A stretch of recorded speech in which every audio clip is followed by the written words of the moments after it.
I always believed that hard work was the key to success, and damn it, I worked like hell to achieve my position at Global Tech. 10 years without vacations, endless overtime, missed children's birthdays, all to provide my family with the life we dreamed of. Mike, are you staying late again? My wife Emily's voice on the phone sounded tired and a little disappointed. Sorry, honey, important presentation tomorrow. I rubbed my eyes, looking at the clock. Almost midnight. I promise we'll spend time together on the weekend. Okay, she sighed. Just don't forget that Mom is coming on Friday. I frowned. Barbara, my mother-in-law, was a difficult person.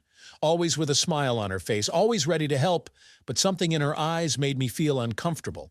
Of course, I won't forget, I replied, trying to hide the irritation in my voice. Friday morning started with a disaster. The file with the presentation I had been working on all night disappeared from my computer. Damn. I frantically searched through folders, but the file was nowhere to be found. Problems, Michael? My boss, Mr. Johnson's voice made me flinch. No, sir, everything's under control, I lied, feeling cold sweat running down my back.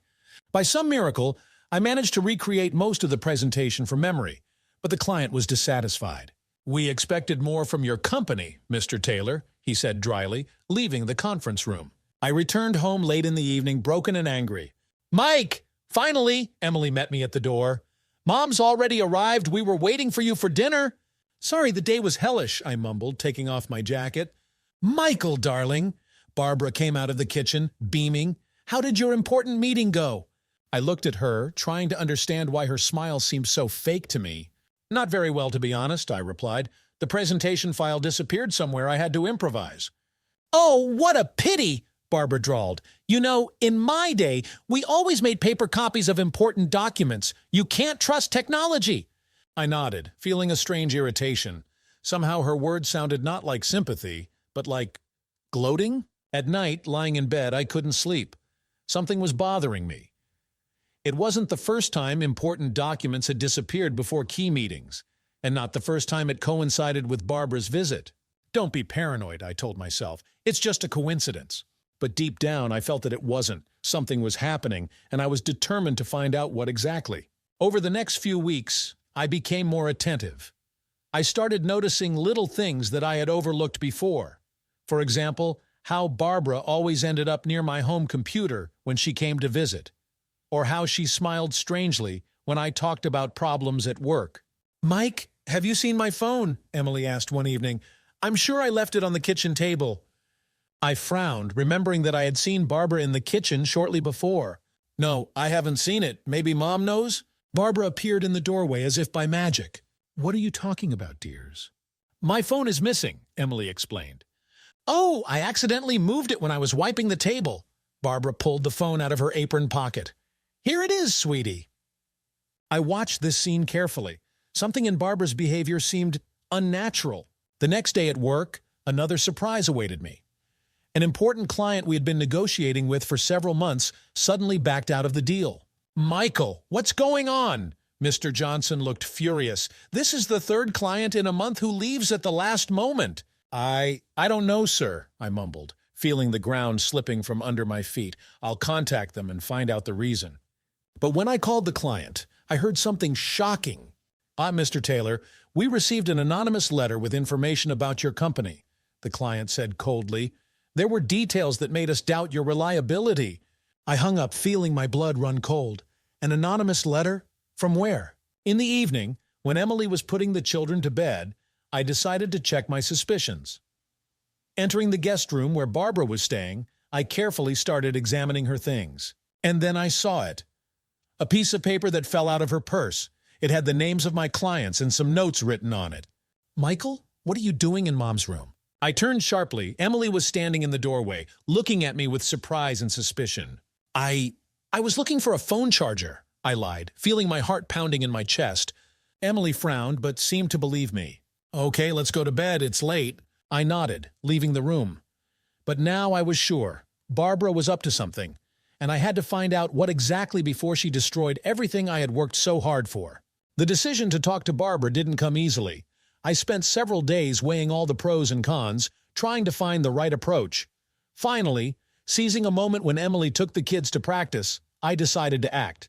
Barbara was sitting in the living room, knitting some sweater, and seemed to be completely immersed in this activity. "Barbara, we need to talk," I began, trying to make my voice sound calm and confident. She looked up, and her usual smile appeared on her face. "Of course, dear. About what?" I took a deep breath. "About what you're doing. About how you're trying to ruin my career."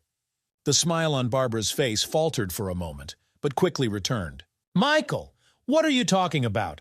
I'm just an elderly woman who came to visit her daughter and grandchildren." "Stop it!" I felt irritation growing.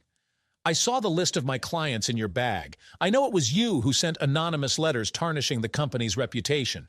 Barbara put down her knitting and looked at me for a long time. "So what if I did?" Her voice suddenly became harsh. "You think you deserve all this? This house, this job, my daughter?" I was stunned by her sudden change. "What? Why are you doing this?" "Because you don't appreciate what you have." Barbara raised her voice. "You're constantly at work, missing important moments in your children's lives.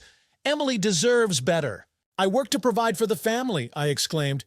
"How can you—" "You work for your ego," Barbara interrupted me. "You think money and status are all that's needed for happiness? I'm just trying to open your eyes." I stood there, not believing my ears. All this time, Barbara had been deliberately harming me, thinking she was doing it for Emily and the children's good? "You have no right to interfere in my life like this," I said, trying to contain my anger. "If you have problems with how I run my family, you should have talked to me, not—" "Talk to you?" Barbara laughed bitterly. "You never listen. You don't even notice how Emily is suffering." At that moment, we heard the sound of the front door opening. Emily had returned.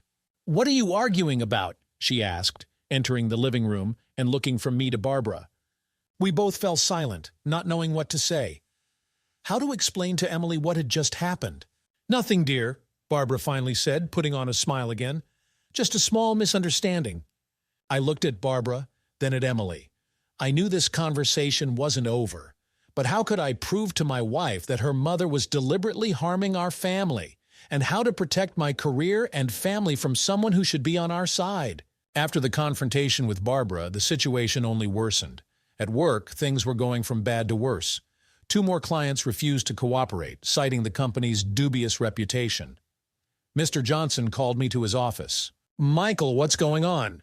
He looked at me with obvious disappointment. "You were one of our best managers, and now—" "Sir, I can explain everything," I began, but he raised his hand, stopping me. "No need for explanations. We need results. You have a month to fix the situation, otherwise we'll have to reconsider your position in the company." I left the office, feeling the ground slipping from under my feet. Everything I had worked for all these years was falling apart before my eyes. At home, the situation was no better. Emily had become cold and distant. Barbara seemed to be everywhere, always cooking, always playing with the children, always being the perfect grandmother and mother. "Dad, why don't you play with us anymore?" my daughter asked one evening. "I'm sorry, sunshine," I stroked her head. "Dad has a lot of work right now." "But Grandma says you might lose your job," my daughter said innocently. "Is that true?" I froze, feeling everything go cold inside. Barbara was discussing my work problems with the children? "Don't worry about that, sweetie," I tried to smile. "Everything will be fine." But I wasn't so sure anymore. In the evening, when the children were already asleep, I decided to talk to Emily. "Em, we need to discuss something," I began, sitting next to her on the couch. She looked up from the book she was reading. "What is it, Mike?" "It's about your mom." I took a deep breath. I'm sure she's deliberately harming my career." Emily frowned. "What are you talking about?" I told her everything. About the missing files, about the strange coincidences, about the conversation with Barbara. "Mike, do you hear yourself?" Emily shook her head. "You're accusing my mom of sabotage? That's ridiculous." "But it's true." I started to get heated. "I have evidence?" "What evidence? That you rummaged through her things?" Emily stood up, her eyes flashing with anger. "You know what? I think you're just looking for a scapegoat. Instead of admitting your mistakes at work, you're blaming my mother." "Emily, listen." "No, you listen," she interrupted me.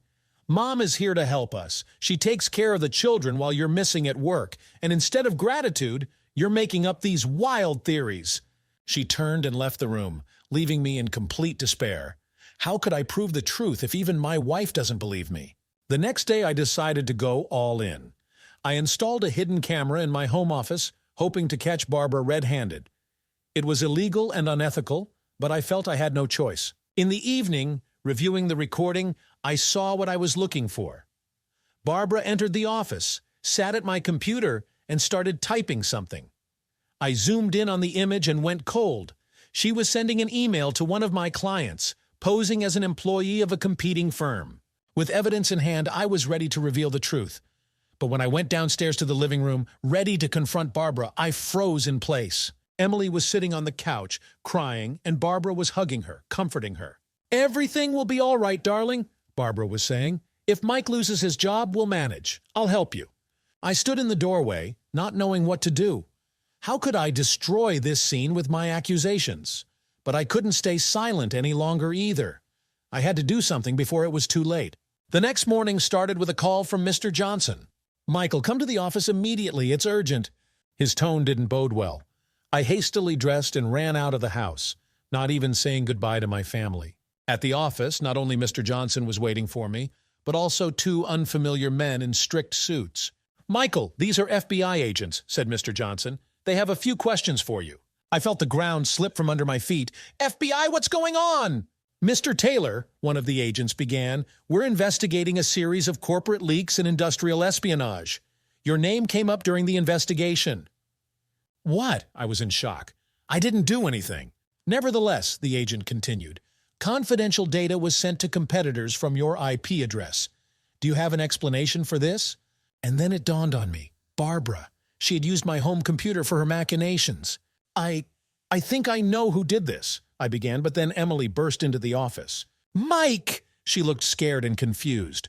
"What's going on? Why are there FBI agents at home?" I stared at her, not understanding what was happening. "At home? What agents?" "They arrested Mom." Emily broke down in tears. "They said something about fraud and industrial espionage." I couldn't believe my ears. Had Barbara really been caught? The agents exchanged glances. "Mr. Taylor, it seems the situation is more complicated than we thought," one of them said. "We'll need to question you and your family." The next few hours passed as if in a fog. It turned out that Barbara wasn't just harming my career. She was part of a large industrial espionage scheme. Using her position as a caring grandmother, she gained access to confidential information from several companies through her sons-in-law and daughters. "I can't believe it," Emily whispered when we were finally alone.